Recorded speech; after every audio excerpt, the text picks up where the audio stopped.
Our final speaker for this session before lunch is Adrian Fabris. Adrian works with the Mineral Systems and Resources team of the GSSA, where he focuses on controls and characteristics of SA's mineral systems. Today he will present a summary of our sedimentary copper project. Please welcome Adrian to the stage. Thank you, Phil. So, South Australia is well known as being a copper state, having a lot of copper. And if you look at the copper occurrence map, you'll see that it really clusters around a portion of the state. And there are a number of data sets and models that point towards some fundamental controls on where that copper is in the state.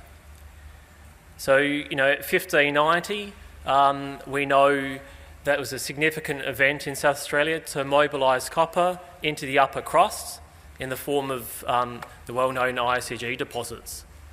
The thing is, the story doesn't stop there, because once you enrich the upper crust in copper, you then have the opportunity with subsequent deposition in the region for copper-rich source rocks, and every other fluid mobilisation event and orogenic event provides opportunity to produce a new type of mineral deposit.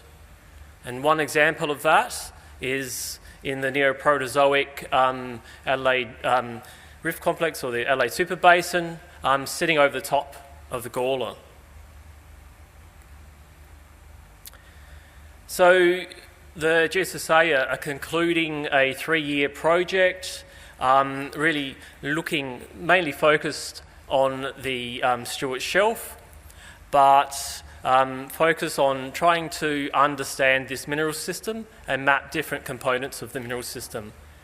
And a lot of the project and the outputs and the success of the project are down to the collaborative partners that we had during the project, including CSIRO, Geoscience Australia, Uni of New South Wales and Uni of Adelaide.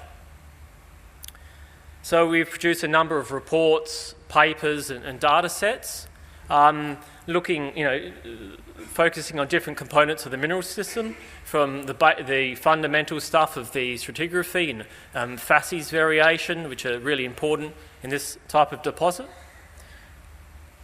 to architecture, looking at, mapping out paleo highs, for example, which are critical for focusing fluid flow in these systems, looking at distributions of key units, source rocks and traps, mapping fertility and again, source rocks, and then looking at timing of stratigraphic units, timing of mineralisation, and whether the right ingredients came together at the right time.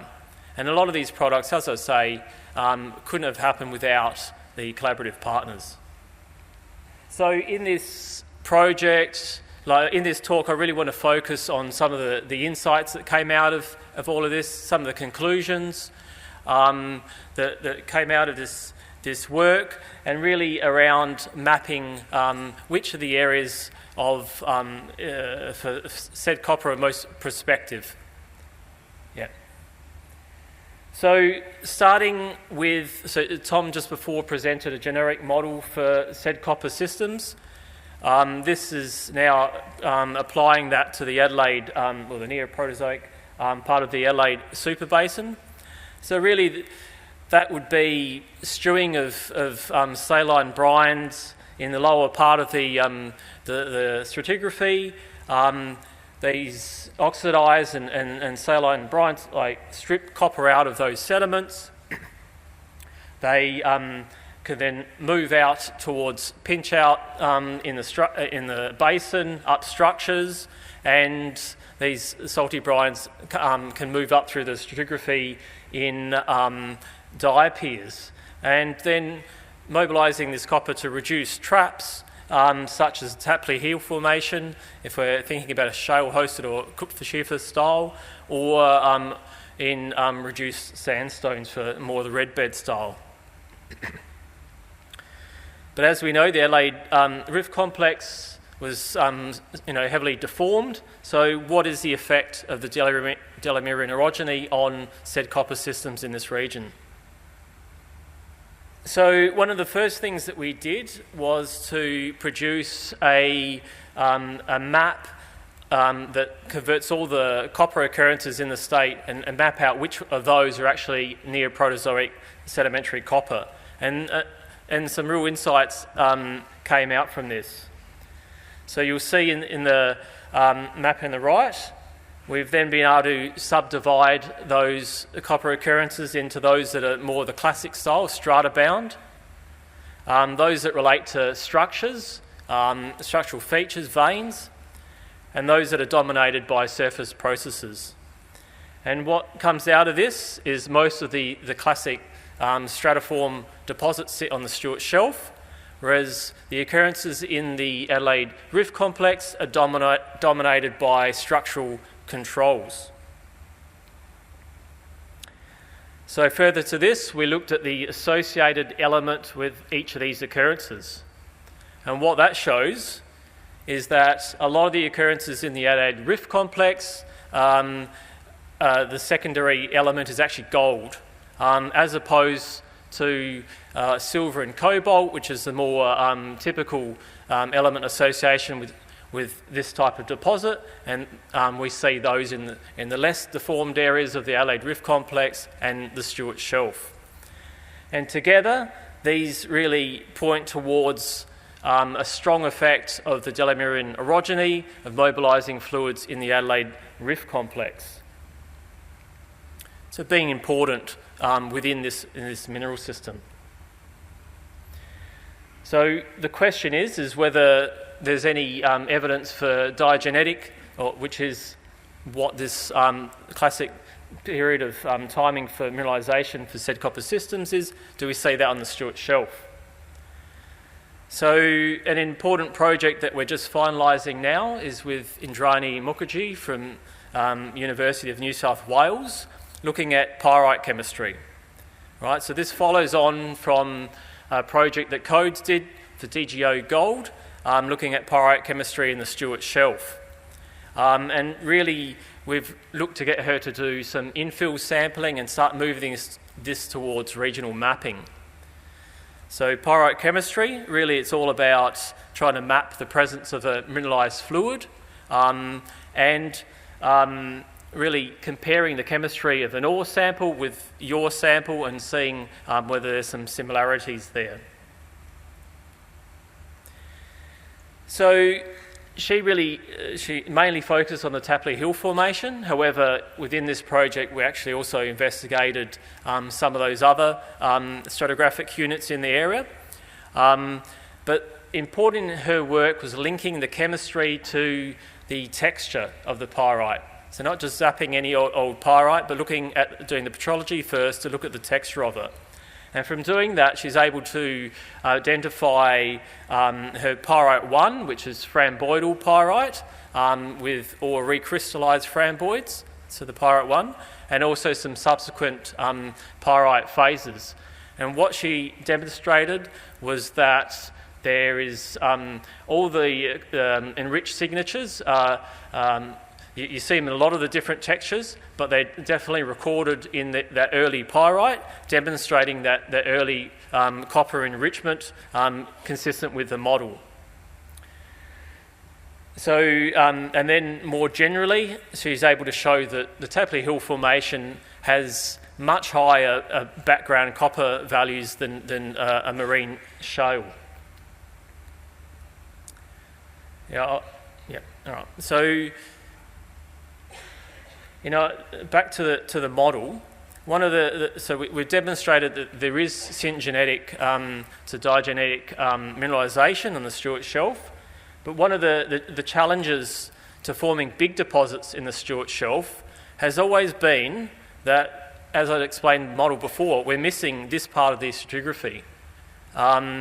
So that is and that's where all those fluids, those oxidised fluids are coming from. However, as other people have pointed out, underlying the Stewart Shelf is the red bed sandstone of the Mesoproterozoic Pandara Formation.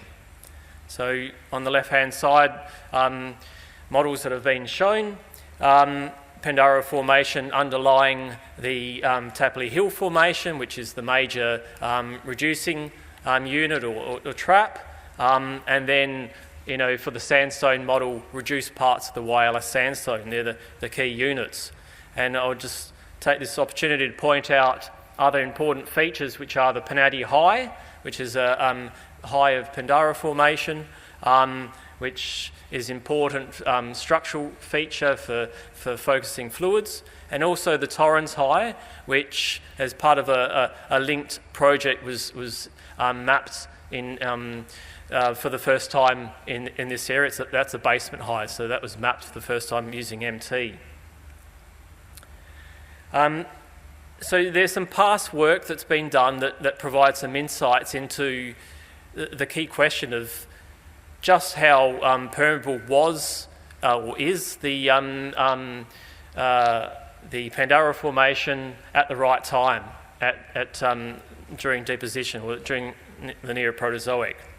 So looking at some past work, this is some whole logger data, and work by Keeling and others demonstrated that there's a change in the spectral mineralogy or the mineralogy that relates to burial diagenesis, and some geochron that's been done, rubidium strontium and also argon has shown that this mineralogy was really locked in at 1200 approximately million years.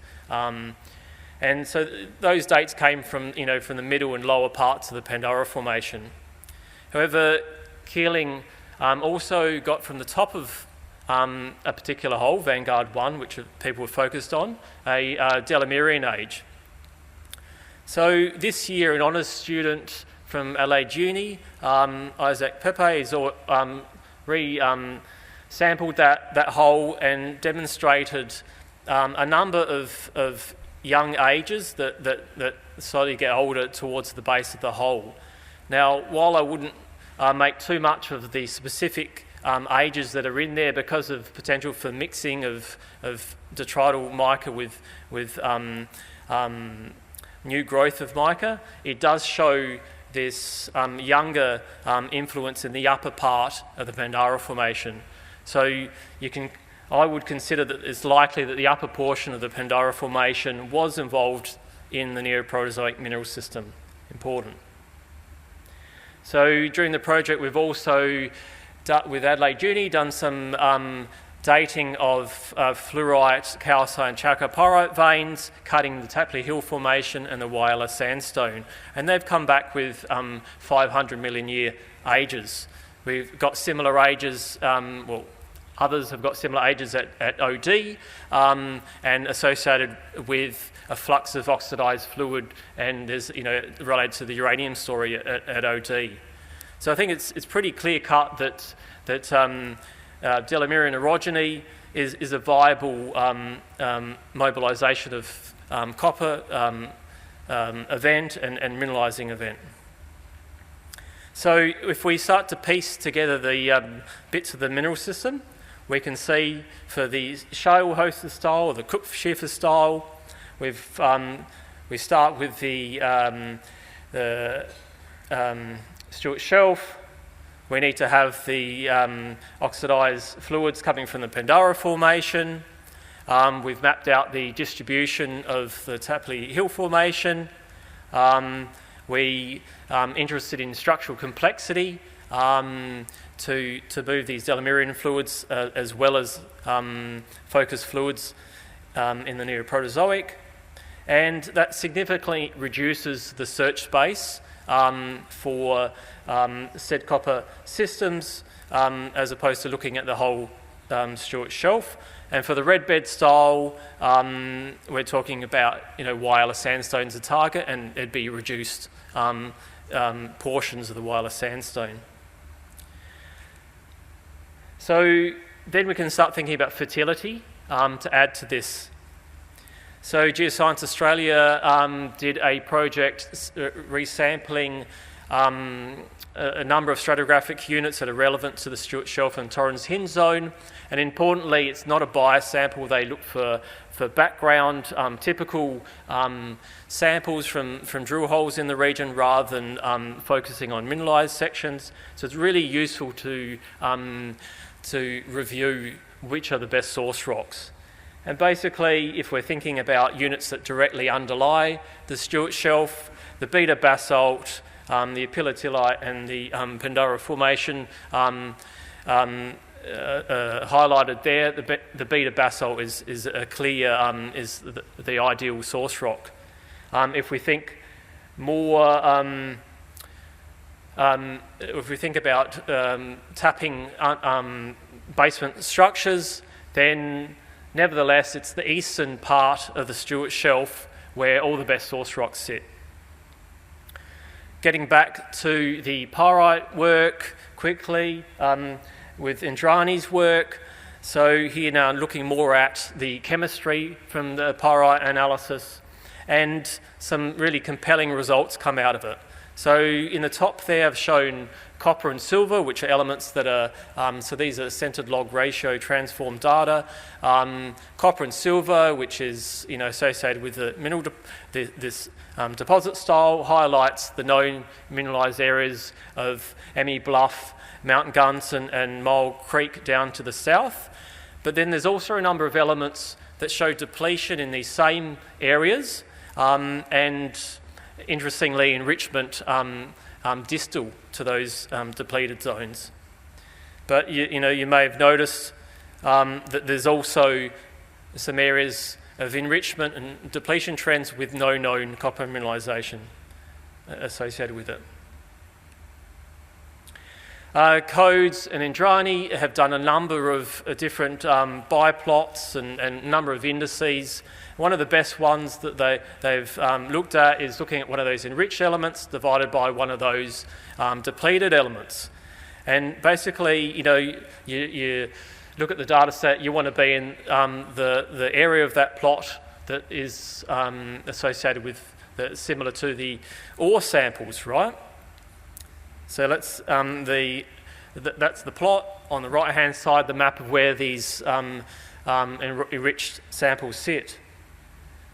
So more on the broad scale, again in the eastern part, the southern and eastern part of the Stuart Shelf, and in more detailed area, in addition to the known mineralised sites, the area around Panatti Lagoon and the southern part of the Torrens, Lake Torrens, is highlighted. So another really important indice that they look at is lead isotope values and just straight silver values. So in the lead isotope value, this is of in situ pyrite, not whole rock. What you're looking for and what was found is in ore samples, you have a very tight range of lead isotope values, and in background samples, you have a wide range. And that kind of suggests in ore samples, you've got a fluid moving through that's kind of homogenising that value. So if we look at the combination of a tight lead isotope distribution and high silver is a really good measure. And again, it highlights similar kind of areas, including that southern part of Lake Torrens and Panatti Lagoon area. So, concluding, so in this project we've mapped different parts of the mineral system, the key ingredients that need to be there for it to occur. We've also looked at some fertility indicators, and really that has, and source rocks, and what it highlights is the most prospective areas based on a number of data sets appear to be around the Panatti High, areas of structural complexity, the margins of the beta basalt, and the area around the Panatti Lagoon area, all come up in a number of data sets as being very prospective in areas where we might find the next said copper deposit in South Australia. And I'll leave it at that. Thank you.